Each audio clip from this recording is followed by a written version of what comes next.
The warning ignored, the Grand Assembly Hall floated in the void between stars. A massive structure built by 12 founding species over 3,000 years ago.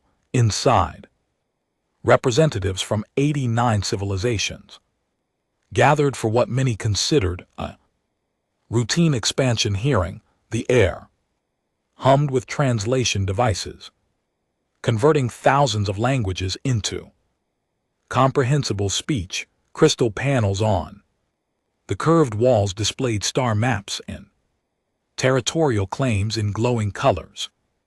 Elder Vex Thor of the Kellen people sat in the observation section reserved for historians and scholars. His silver skin had begun to fade with age, and his 4 eyes showed the weariness of someone who had witnessed 6 centuries of galactic politics. He clutched a data crystal containing records that most species had forgotten, archives that spoke of warnings and consequences. Today, though, warnings felt heavier than ever. On the main floor, Commander Draxol of the Zarkonian Empire stood before the assembly. His species towered over most others, standing nearly 3 m tall with dark blue scales covering their muscular frames. The Zargonians had joined the galactic community only 400 years ago, but their military strength had grown rapidly. Draxel's yellow eyes scanned the chamber with barely concealed ambition. The outer mining sectors represent an opportunity for civilized development, Draxel announced, his deep voice resonating through the hall. These regions contain rare minerals essential for modern technology. My empire has the resources and military capability to properly secure and develop these territories. The current occupants lack the strength to defend or fully utilize these valuable worlds. Vexter's hands tightened around his data crystal. The outer mining sectors included 5 human colonies, small settlements, mostly industrial workers and their families, people who had traveled far from Earth to extract resources and send them back to support humanity's growing population. These were not soldiers or politicians, they were miners, engineers, and teachers trying to build simple lives on distant rocks. Ambassador Chin of the Human Coalition sat 3 rows ahead of Vexter. She was a small woman by human standards, barely reaching the shoulders of most species. In the chamber, her dark hair was pulled back in a simple style, and she wore the plain gray uniform of human diplomatic service. Unlike many ambassadors who adorned themselves with jewels and status symbols, Chin carried only a simple tablet. Vexter had studied humans for decades and learned to read their subtle expressions. Chin's face showed no emotion, but her stillness suggested deep calculation. The commander speaks of unclaimed territories, Chin said when her turn to respond came. Her voice was quiet but clear. Those worlds are home to 60,000 human citizens. They have built communities there. Children were born on those worlds. We have filed proper colonial documentation with this council 15 years ago. These are not abandoned territories, they are our homes. Draxel's laugh echoed through the chamber like thunder. Documentation means nothing without the power to enforce it. Galactic law is clear. Territories must be defended by significant military presence, or they become available for stronger civilizations to claim. Your people dig in the dirt while others build warships. This is the natural order of the universe. The weak make way for the strong. Several council members nodded in agreement. The Zarkonian military had been making strategic alliances offering trade deals and protection. Agreements to smaller species, many in the chamber saw economic advantages and supporting Zarkonian expansion, others simply feared opposing such a powerful military force. Vexter rose slowly from his seat. As a historian, he rarely participated in council debates, preferring to observe and record, but today silence felt like betrayal. He activated his speaking privileges, and the chamber fell into curious quiet. Historians were respected in galactic society. Their words carried weight. When they chose to use them, I must speak before this council makes a terrible mistake. Vexter began, his aged voice steady despite his racing hearts. I have spent my life studying the ancient records, texts, and data from civilizations that came before our current era. There are warnings in those archives that directly apply to what we discuss today. The species you plan to displace possesses capabilities that surface observations do not reveal. Draxel turned to face him, amusement clear on his reptilian features. Honored historian wishes to share ancient myths. Perhaps he will tell us of space monsters or cursed sectors. Not myths, history. Vexter held up his data crystal. 800 years ago, the Mordak Confederation controlled 73 star systems. They were powerful, technologically advanced, and militarily dominant. They encountered humans during humanity's early expansion period and made judgments based on what they saw. Humans appeared weak, their ships were simple, their weapons primitive compared to Mordak technology. The Mac began raiding human cargo vessels, taking supplies, and occasionally capturing humans for forced labor. The chamber remained silent. Even Draxel seemed willing to hear the story. Humanity spent 47 years systematically destroying the Mordak Confederation. Vexter continued, not through massive battles or glorious warfare, but through sustained methodical pressure. They targeted supply lines, isolated Mordak colonies, destroyed economic infrastructure, and eliminated military assets piece by piece. The Mac tried to negotiate 12 different times. Humanity refused every offer until the Confederation collapsed completely. The Mordak home world exists today as a memorial maintained by humans to ensure no one forgets what happened when someone pushed them too far. Old stories from forgotten times. Draxel scoffed. I see no Mork representatives in this chamber to confirm your tale. Perhaps they simply failed as a civilization. The galaxy has no place for weakness. Vexter looked directly at Ambassador Chen. She met his gaze and gave the smallest nod. She understood what he was trying to do. She also knew it would not work. These council members had already made their decision. The records are available in the historical archives. Vexter said, I have spent decades translating and verifying them.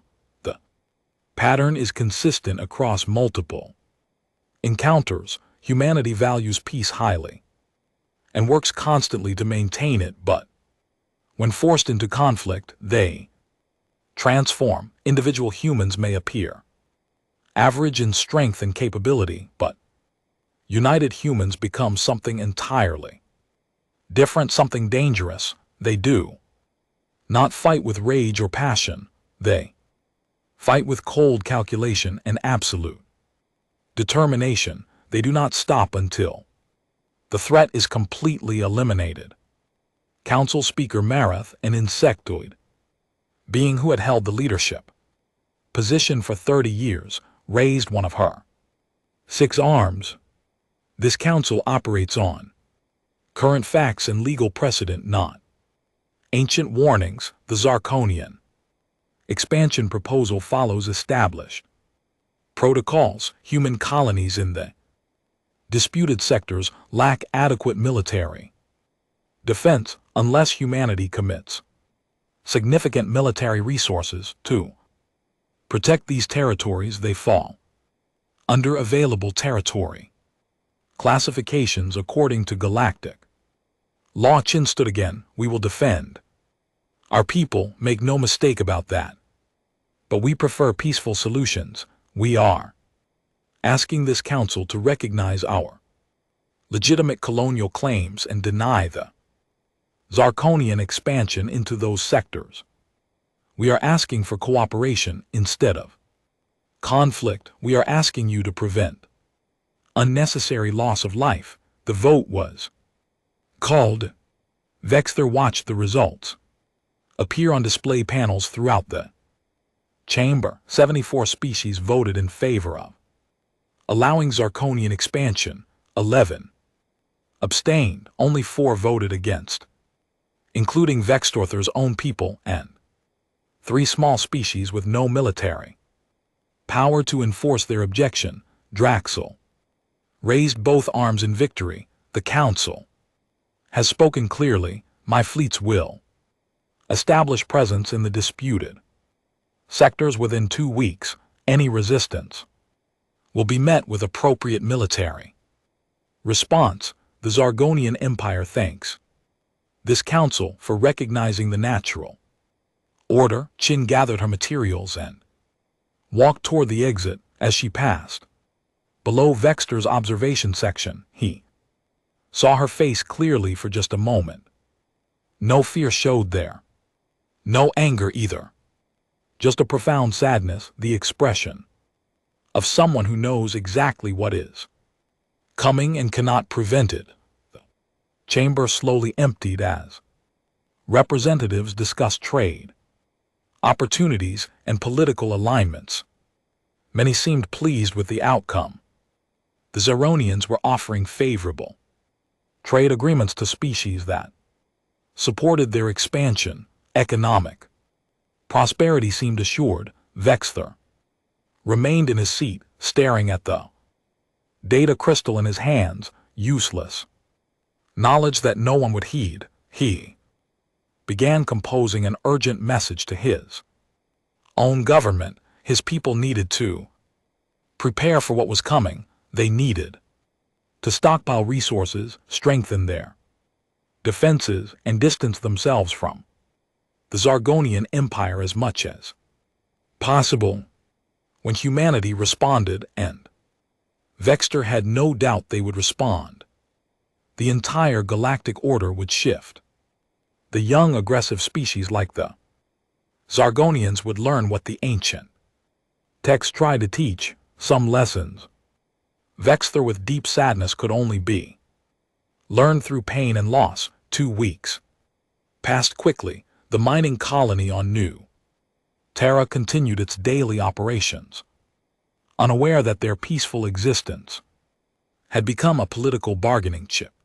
In galactic power games, the settlement stretched across a rocky plateau where modified atmosphere generators created breathable air under protective domes. 15,000 people called New Terra home. Another 45,000 spread across 4 neighboring mining colonies in the same sector. Marcus Reed had served as New Terra's operations director for 9 years. He preferred the title coordinator because the colony operated more like a cooperative than a corporate structure. People worked together, shared resources, and made decisions. Collectively, they extracted rare minerals from deep mines, processed them in surface facilities, and shipped them to other human worlds. The work was hard, but honest, and most colonists took pride in supporting humanity's expansion into space. The alarm systems activated without warning. Every screen in the Operation Center switched to emergency mode, showing a fleet of ships emerging From faster-than-light travel at the system's edge, Marcus counted 43 vessels, all bearing Zarkonian military markings. Each warship was larger than the biggest cargo transport that had ever visited New Terra. This is Operations Director Marcus Reed, he announced over the colony-wide communication system. We have unidentified military vessels entering our system. All personnel moved to designated shelter areas immediately. This is not a drill. I repeat, this is not a drill. The response was orderly. Despite the shock, these colonists had practiced emergency procedures regularly, though most had assumed they would only ever face equipment failures or natural disasters. Miners left their works, families gathered children. Within 30 minutes, most of the population had reached underground shelters built into the reinforced foundations of each dome. Marcus opened communication channels to the approaching fleet, broadcasting standard first contact protocols in multiple languages. This is New Terra Colony, civilian mining settlement of the human coalition. We are a peaceful community. Please identify yourselves and state your intentions. The response came. Within seconds, Commander Draxel's face filled the main screen, his scaled features illuminated by the bridge lights of his flagship. I am Commander Draxel of the Zarkonian Imperial Fleet. This star system falls within territories granted to the Zarkonian Empire by Galactic Council decision. You are ordered to evacuate all personnel. Within 8 hours, transport vessels will be provided for your departure to human controlled space. 8 hours. Marcus felt his heart racing. Commander, we have 60,000 people across 5 colonies in this sector. We need at least 72 hours to organize proper evacuation. We have elderly residents, children, people with medical conditions. We are not a military installation. We are miners and families. You have 8 hours. Draxel repeated, his voice flat and emotionless. After that deadline, any remaining presence will be considered hostile resistance. The Zargonian Empire does not negotiate with illegal occupants. We are offering you the mercy of safe departure. I suggest you accept it. The connection ended abruptly. Marcus stared at the blank screen for several seconds before his training took over. He had served in Earth's merchant marine before retiring to colonial life. The old crisis management skills activated immediately. He triggered the emergency beacon system. Every human colony maintained one, a specialized quantum transmitter that connected directly to the human coalition's military communication network. The beacon sent continuous data streams with location, situation status, population count, and threat assessment. The signal would reach the nearest human military station within minutes and spread across the entire human network within hours. 48 light-years away, Admiral Sir Akongo received the alert while reviewing fleet readiness reports. She commanded the 3rd Human Defense Fleet, 37 ships ranging from small patrol vessels to heavy battle cruisers. When her communication officer brought her the beacon data, she read it 3 times, feeling ice form in her chest. 60,000 civilians, 8 hours. Zarkonian military fleet showing hostile intent. She opened fleet-wide communications. Immediately, all ships prepare for emergency deployment to New Terra. Coordinates: this is not an exercise. We have civilian populations under immediate threat. Maximum faster than light speed, we launch in 20 minutes. But even at maximum speed, even pushing their engines beyond safe limits, her fleet would need 36 hours to reach New Terra. The simple mathematics were brutal and clear. They would arrive too late back on New Terra. Marcus organized what he could. The colonies' transport ships could carry maybe 10,000 people if they packed them dangerously tight. That meant 50,000 would remain. He made the hardest decision of his life, gathering the senior staff in the operations center. Children under 12 and their parents get priority boarding, he said, his voice steady despite the fear churning in his gut. Medical personnel and critical skills next. Everyone else stays. No one argued. They understood. Families began the heartbreaking process of saying goodbye. Transport ships lifted off carrying 8,000 colonists, mostly children with their parents. The vessels headed toward the system's edge, where they might reach safety before the deadline expired. 52,000 remained. Marcus stood in the main shelter looking at faces he had known for years, miners who had taught him the trade, engineers who had helped build the colony, teachers who had educated his own children, friends who had celebrated births and mourned losses together. "I will not lie to you," he said, his voice carrying through the shelters. "Communication system, help is coming. But not in time. We have sent the children to safety. Now we wait and hope that Commander Draxel shows mercy once he sees we are truly civilians." He did not believe it, neither did they, but they stood together in the shelters. These miners and engineers and teachers. No panic, no chaos. They held each other and waited, hoping that humanity's military would arrive in time, knowing in their hearts that hope was not enough. The 8-hour deadline passed. Marcus returned to the operations center, alone, having sent his staff to the shelters with their families. Someone needed to maintain the communication systems. Someone needed to record what happened. Someone needed to ensure that humanity knew the truth. The Zarkonian fleet moved into orbital position.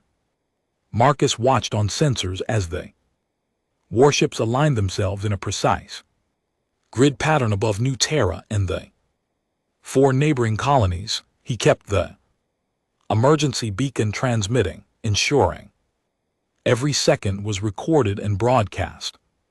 "This is Operations Director Marcus Reed of New Terra Colony," he said into the communication system, his words carried by the beacon across light years. "To whoever receives this signal, to whoever comes after us, remember us. Remember that we lived peacefully. Remember that we asked for mercy. Remember what they did here today. And remember that we were human." The first orbital bombardment strike hit the northern mining sector at precisely 8 hours and 3 minutes after the deadline. The explosion registered on every sensor, a plasma weapon designed to turn rock into molten glass. 7,000 people had been sheltering in that sector. More strikes followed, systematic, methodical. The Zaronians demonstrated their power, showing what resistance would cost. Marcus kept broadcasting, describing what he witnessed, updating the casualty estimates as sectors went silent one by one. 30,000 gone in the first 10 minutes, 40,000 after 20 minutes, when the strike hit the operations center. Marcus had just enough time to transmit final casualty numbers. 52,000 confirmed dead. His last words entered the permanent record of the emergency beacon. "Remember us. Remember what they took from us, and remember that we never stopped being human. The explosion consumed the operation center in white fire. The emergency beacon continued transmitting for 90 seconds more before it too was destroyed, but by then the signal had reached every human world, every human ship, every human station, across hundreds of light years, on military vessels and civilian transports, in cities on Earth and in distant colonies at the galaxy's edge. Humans stopped whatever they were doing, eating, sleeping, working. They paused when the news reached them: 52,000 dead, families erased, an entire community destroyed. Admiral Aenquo stood on the bridge of her flagship, watching her fleet race through faster than light space. Around her, every crew member had gone completely silent. The bridge, normally filled with routine communications and operational updates, became as quiet as a tomb. No orders needed to be given. Everyone understood everything had just changed forever. The reckoning. 3 months passed in eerie silence. The galaxy had never experienced anything quite like it. Humanity, a species that had been actively engaged in galactic affairs for over 2 centuries, simply vanished from the interstellar stage. Every human ambassador recalled home.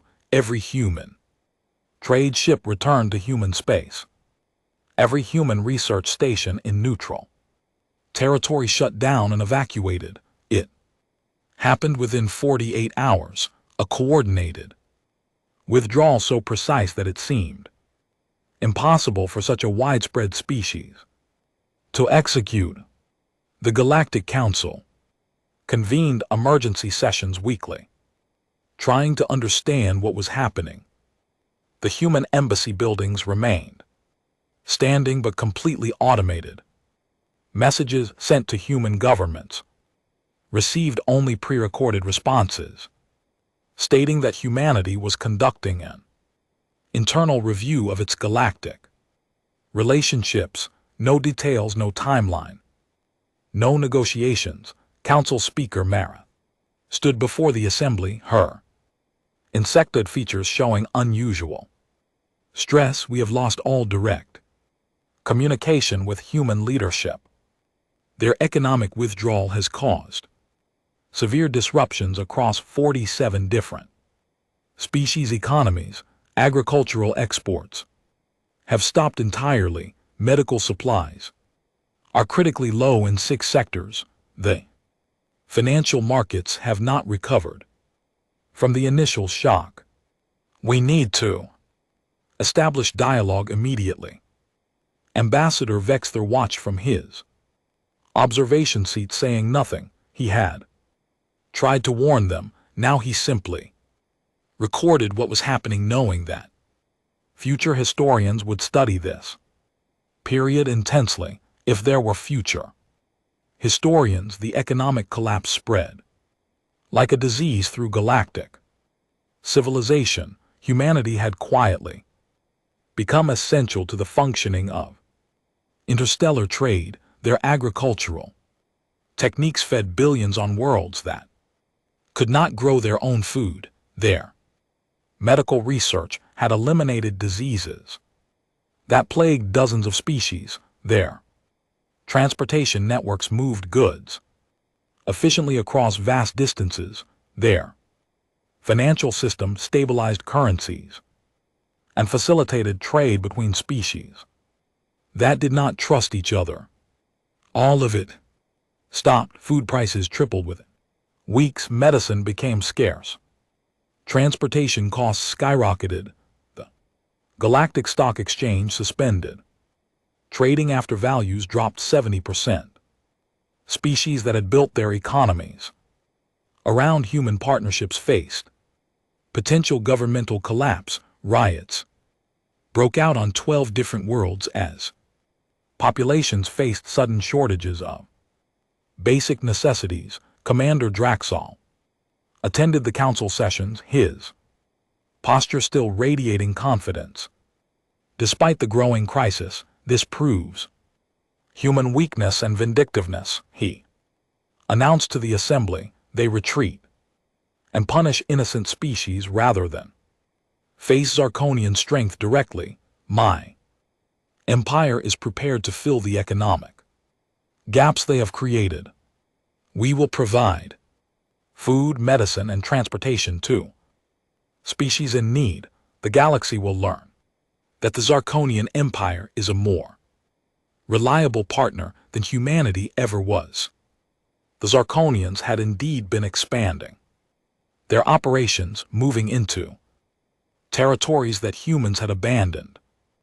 Draxel's fleets had claimed 3 more human mining colonies without resistance. The settlements had been evacuated before Zarkonian forces arrived, the colonists withdrawing quietly into human-controlled space. Each abandoned colony became a Zarkonian military outpost. Humanity runs from confrontation. Draxol continued, addressing the council with barely concealed satisfaction. They will not risk open war with the Zarkonian Empire. They know they cannot match our military might. This withdrawal is their admission of defeat.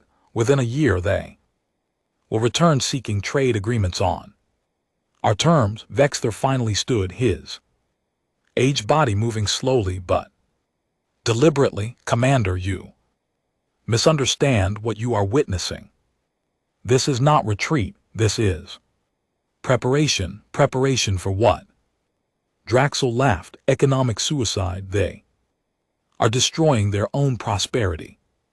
They are severing connections. Vexthor replied quietly, removing dependencies.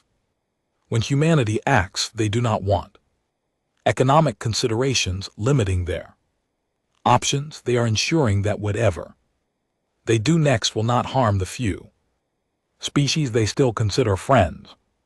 Through collateral damage, they are isolating you, Commander, isolating the Zarkonian Empire so that when they strike, no innocent parties will suffer. Fantasy. Draxel scoffed. The humans maintain minimal military forces. Intelligence reports show they have perhaps 100 warships scattered across their territory. My empire commands over 800 battle-ready vessels. If they were preparing for war, we would see military build-ups, fleet movements, weapon testing. We see nothing but empty trade routes and abandoned diplomatic posts. That, Vexthor said softly, is what should terrify you. The council session ended without resolution. Members departed to deal with crises on their own worlds. Vexthor returned to his archives and began composing detailed records of everything he witnessed. Future generations would need to understand how this catastrophe unfolded. Meanwhile, at the edges of known space, strange reports began filtering in. Merchant captains from various species reported seeing unusual concentrations of human vessels in remote sectors, not warships but civilian craft, thousands of them gathering in systems far from normal trade routes. The reports were fragmentary and confused. Some captains mentioned seeing entire fleets of human ships simply waiting in empty space. Others described massive construction operations on uninhabited moons and asteroids. The Zarkonian Military Intelligence Division analyzed these reports and dismissed them as irrelevant. Civilian vessels posed no military threat. If humans were building colonies in remote locations, that only confirmed they were retreating further from galactic affairs. Commander Draxel ordered his fleets to continue expansion operations, claiming 2 more former human mining colonies without resistance. Then the signal stopped for 6 days. No human ships were detected anywhere in neutral space. The remote gatherings dispersed. The construction operations went silent. It was as if humanity had collectively held its breath and disappeared completely. Admiral Sarah Akono stood on the bridge of her flagship, the HCMS Determination, watching the tactical displays with grim satisfaction. Around her, the Third Defense Fleet had grown substantially. She now commanded 147 vessels, and she knew this was just one of 7 fleets that had been secretly assembled over the past 3 months. The human military had not been minimal. It had been hidden, dispersed, camouflaged as civilian operations. Humanity had learned long ago that advertising military strength invited challenges. Better to appear weak while building overwhelming force in secret. Every merchant vessel gathering at the edges of known space had been a disguised warship. Every construction operation had been a weapons platform taking shape. Every report dismissed by Zarkonian intelligence had been exactly what humanity wanted them to see. Admiral, all fleets report ready, her tactical officer announced. We have confirmation from Fleet Command. Operation Reckoning is approved to proceed. Sarah took a deep breath. She had served in the human military for 32 years, rising through ranks during peace time. She had never wanted to see humanity at war. She had children and grandchildren who lived on peaceful worlds. She believed in diplomacy and cooperation, but she also remembered watching the beacon transmission from New Terra, listening to Marcus Reed's final words as he died trying to protect his people. All fleet commanders, this is Admiral Akin Quo, she said into the communication system that connected her to over 1,000 human warships positioned throughout this region of space. You know what happened at New Terra. You know what we lost. 52,000 civilians who asked only to live in peace. They were murdered to prove a point about strength and weakness. Today we show the galaxy what human strength actually means. Today we remind everyone why our ancestors put warnings in the ancient texts. Engage Operation Reckoning. Make them understand. The human fleets moved as one. 7 massive battle groups. Over 1,000 warships emerging from faster than light travel in coordinated strikes across 23 star systems simultaneously. Every system contains Zarkonian military assets, outposts, supply depots, shipyards, and occupied colonies. The Zarkonian sensor networks detected the human fleet emergence and immediately sent alerts to military command. Defensive forces scrambled to respond, but they had been positioned to fight expected conflicts, traditional battles, where fleets met in predetermined locations and engaged according to established tactics. Humanity fought differently. They had spent 3 months studying Zarkonian positions, analyzing supply lines, identifying critical infrastructure.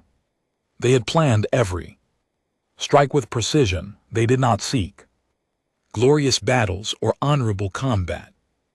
They sought efficiency and total success. The Battle of the Carven Sector lasted 47 minutes. A Zarkonian defense fleet of 62 warships attempted to protect a major military shipyard.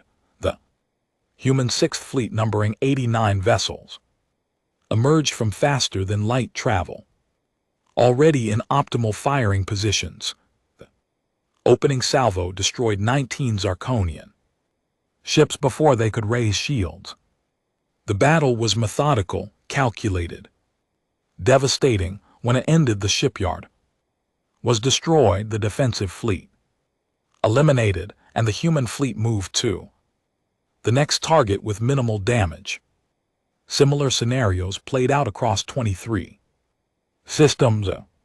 Human forces struck with overwhelming local superiority, achieved objectives with brutal efficiency, and departed before Zarkonian reinforcements could arrive. In 6 hours, the Zargonian Empire lost 140 warships, 17 major military installations, and 8 of their most productive resource extraction operations.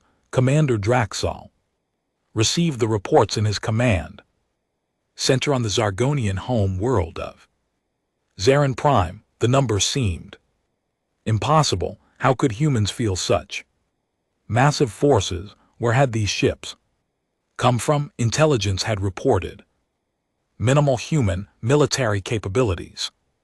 They deceived us, his chief intelligence officer admitted, his voice shaking. Every assessment was wrong. They wanted us to believe they were weak. They hid their true strength until they were ready to use it. Draxal studied the tactical displays, watching human fleet positions update in real time. 7 major battle groups were systematically dismantling Zarkonian military infrastructure, but they were not advancing towards Zarkin Prime. They were circling, destroying everything in the outer systems while the home world remained untouched. They are isolating us. Draxal realized his earlier confidence crumbling, destroying our ability to project power while leaving the home world intact. They want us to watch while they take everything we have built. For 2 months, humanity maintained relentless pressure. Zarkonian military forces could not predict where humans would strike next. Every attempted counterattack met overwhelming force. Every defensive position was bypassed and destroyed from unexpected angles. Humanity did not fight with rage or passion. They fought with cold, mathematical precision, treating war like a complex engineering problem that required systematic solution. The galaxy watched in stunned silence. Species that had dismissed humanity as average and unremarkable now witnessed military capabilities that rivaled the greatest empires in galactic history. The human fleets demonstrated technology that had never been seen in combat, weapons that bent space itself, shields that absorbed energy and redirected it, ships that could coordinate attacks across light years with perfect timing. The Galactic Council tried to negotiate a ceasefire. Human representatives finally responded, sending a single message to Council headquarters: we will accept Zarkonian surrender. No other outcome is acceptable. No negotiation, no compromise. They will surrender completely, or we will continue until the Zarkonian Empire ceases to exist. Commander Draxal stood in his command center, watching the displays show human fleets gathering at the edge of the Zarkin Prime system. Over 300 human warships, a force large enough to overwhelm any defense the home world could mount. His military advisors recommended surrender. His political leaders begged him to find a solution. But Draxal's pride would not allow him to admit defeat to a species he had considered weak. We will defend Zarkin Prime, he announced. Every ship, every weapon, every soldier. The humans will learn that Zarkonian strength cannot be broken. The defense fleet numbered 217 warships, the largest concentration of Zarkonian military power ever assembled. They established defensive positions around Zarkin Prime, creating overlapping fields of fire and layered shield barriers. It was an impressive display of military might, exactly the kind of defense that had made the Zeronian Empire powerful. Admiral Aenquo studied the Zarkonian defensive positions from her flagship, now positioned just outside the system. She had been given authorization to proceed with final operations against the Zarkonian home world. She did not feel triumph or satisfaction, only a deep weariness at the waste of it all. Commander Draxel, she broadcast on open channels, ensuring every ship in the system could hear. This is Admiral Sarah Akinquo of the Human Coalition Defense Forces. I am authorized to offer you one final opportunity for surrender. Stand down your forces, accept full responsibility for the attack on New Terra and the murder of 52,000 civilians. Submit to galactic justice for war crimes. If you do this, we will spare your home world and your people. If you refuse, we will do what is necessary to end this threat permanently. Draxel's response came quickly, broadcast to his own forces and to the human fleet. We are Zarkonian. We bow to no one. Come and test your strength against true warriors. We will show you the meaning of courage. Sarah closed her eyes for a moment, thinking of her grandchildren on Earth. Then she opened the tactical command channel. All fleet units engage. Disable their defenses, but minimize damage to the planet's surface. Civilian casualties are not acceptable. We are not them. The Battle of Zarkin Prime lasted 11 hours. It was not the glorious last stand that Draxel had imagined. The human fleet did not charge the defensive positions. Instead, they used long-range weapons to systematically destroy Zarkonian ships, while staying outside the range of Zarkonian weapons. When Zarkonian forces attempted to advance and close the distance, human ships retreated, maintaining optimal range while continuing their methodical destruction of the defensive fleet.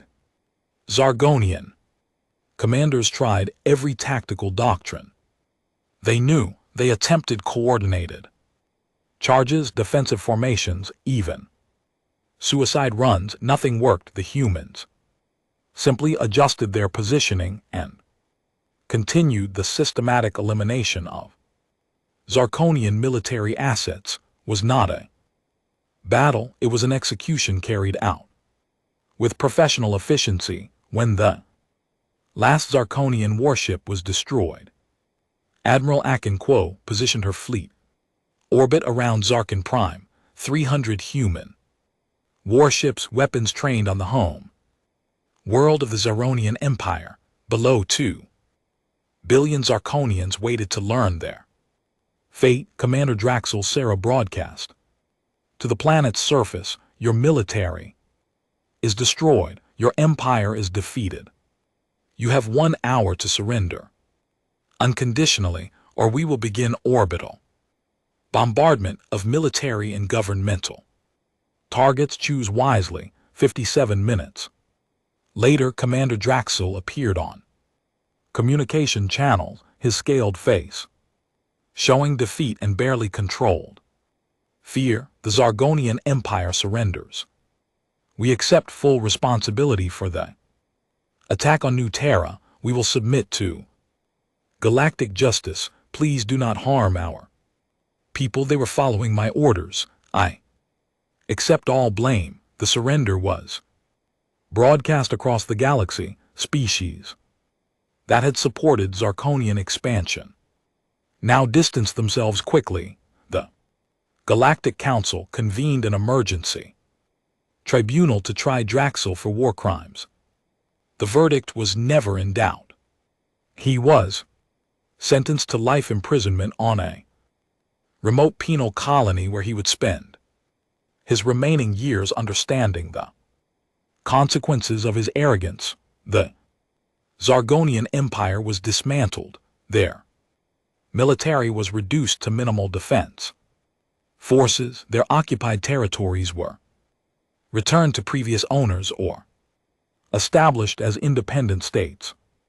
Reparations were established to compensate human families who had lost loved ones at New Terra. A permanent memorial was built on the ruins of the mining colony, listing all 52,000 names of those who had died. 3 months after the surrender, a new treaty was signed. At the Galactic Council headquarters, it was called the Elders' Covenant, named in honor of Vexther, who had tried to prevent the tragedy. The treaty established clear protocols for resolving territorial disputes, mandatory cooling off periods before military action, and severe penalties for attacks on civilian populations. Ambassador Chin returned to her seat in the council chamber, representing humanity once again. The human trade ships resumed their routes. Agricultural exports flowed to species that had faced starvation. Medical supplies reached worlds in need. Slowly, carefully, humanity rejoined the galactic community, but everything had changed. The other species looked at humans differently now. The dismissive attitudes were gone. When human representatives spoke in council sessions, others listened carefully. When human ships entered systems, they were greeted with respect and sometimes fear.